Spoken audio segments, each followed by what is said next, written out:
Welcome to Shoe Dialect, teaching everyday English, discussing everyday issues.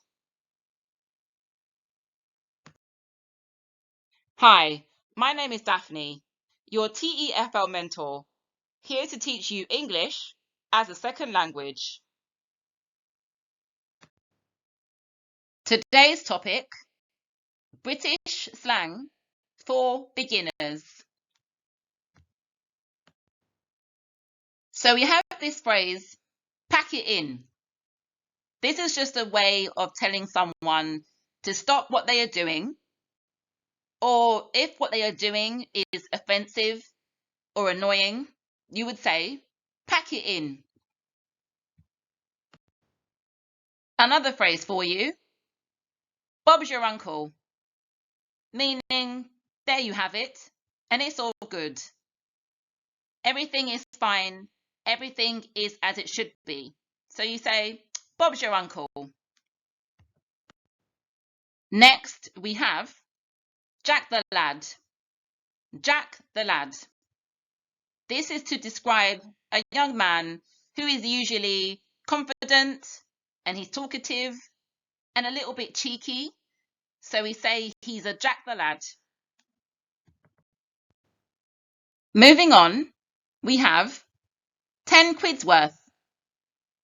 This is just a way of saying that something costs £10. So obviously, British money on currency is pound sterling.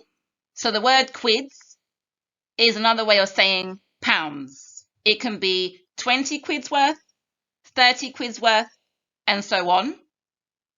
Quids is referring to the value. Finally, we have pipe down, love. Pipe down, love.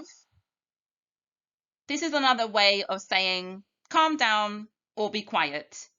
Talking to a woman, you can refer to her as love. So it's spelt L-U-V rather than the usual correct way, L-O-V-E as formal dictionary.